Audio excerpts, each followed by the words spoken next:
Welcome back to the Equality Research Channel. I'm really excited today because we're going to break down some of the key findings from my published work on a question that I think fascinates and disturbs a lot of us. We're going to look at toxic leadership, but through a totally different lens, a follower-centric one. So let's just dive right into this central puzzle, right? Why on earth do people follow toxic leaders? We see it happen in the workplace, in politics, in social groups, pretty much everywhere. And the answer, as you'll see, is so much more complex than just saying the followers are naive or somehow complicit. It runs a lot deeper than that. And make no mistake, this is not some rare fringe thing. It's alarmingly common. You see this dynamic playing out in massive corporate scandals at places like Theranos and Uber, and it can scale all the way to the most tragic outcomes imaginable, like the Jonestown Massacre or the Heaven's Gate suicides. Okay, so to really unpack the why, the framework I propose in my paper introduces a really powerful concept.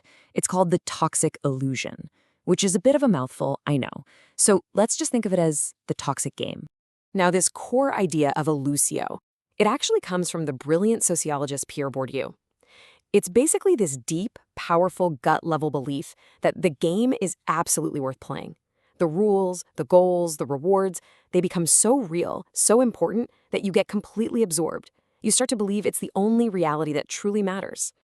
And here's what's so interesting. This toxic game, it's not just about getting power or making money, although that can definitely be part of the appeal. The real hook is that it offers this incredibly compelling solution to a very uncomfortable and very human feeling. It taps into a profound psychological need. So, what makes a person vulnerable enough to join this kind of game in the first place? Well, the research points to one feeling in particular that acts like a magnet: personal uncertainty. My work identifies personal uncertainty as the key motivator here. It's defined as this really awful state of doubt about your self-concept, your values, your whole identity. It's that gnawing, unsettling feeling of, who am I and what am I supposed to be doing? It's the feeling of being fundamentally lost. This diagram from the paper does a great job of illustrating the whole process.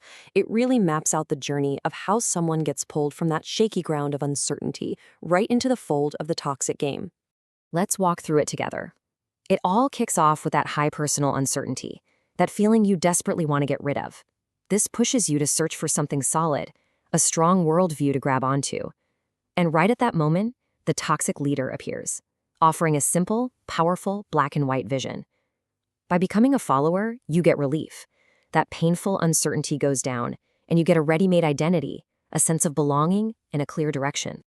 Okay, so that explains how people get drawn in.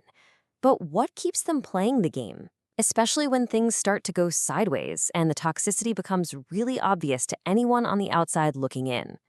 A really critical insight here comes from Hannah Arendt's groundbreaking work on the banality of evil. She realized that ordinary people can take part in horrible systems, not because they're inherently evil, but because they find ways to disconnect, to disengage from the moral side of what they're doing. The psychological term for this is moral disengagement.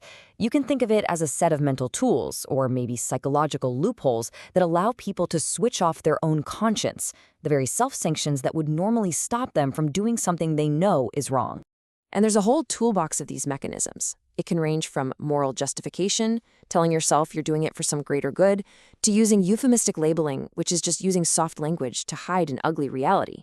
It can also mean displacing responsibility onto the leader, or even blaming and dehumanizing the victims themselves. So here is the absolute crux of it. Once someone is in, the group's identity becomes totally intertwined with their own sense of self.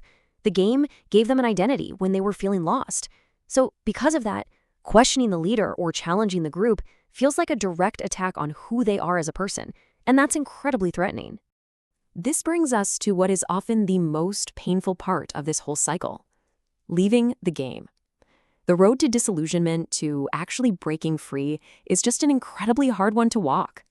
This flowchart here tries to map out that intense internal struggle a follower goes through when they're confronted with a truly toxic event. It's like a battlefield in their own mind. So let's trace the path. It starts with a toxic event. First, does the follower even have moral awareness? Do they recognize it as a moral issue at all? If they do, can they use one of those moral disengagement tricks to rationalize it away? If they can't, they feel moral dissonance, this painful clash between their values and their actions. And only if that dissonance becomes too much to bear will they even consider leaving. As you can see, there are so many off-ramps where a follower can just justify the toxicity and stay trapped. And this really shows a key barrier. Because even when a follower is disillusioned, even when they feel that moral conflict, leaving is not simple. They have vested interests. Leaving could mean losing their job, their status, their entire social circle. They could even face retaliation from the very group that once made them feel like they belonged. So, with such a complex problem, what's the antidote? This is where the research circles right back to the core mission of this channel. The solution lies in building resilience and promoting equality. You see, instead of focusing only on getting rid of toxic leaders, my work argues that a much more effective approach is to focus on the followers. We have to address the root cause we talked about at the very beginning, personal uncertainty. The goal has to be creating environments where people are simply less vulnerable to the allure of these toxic games. So how do we do that? By building systemic resilience. The research concludes that by actively promoting core principles like equality, diversity, inclusion, and solidarity, we can help people develop a stronger, more stable sense of individual identity. And this is the crucial takeaway.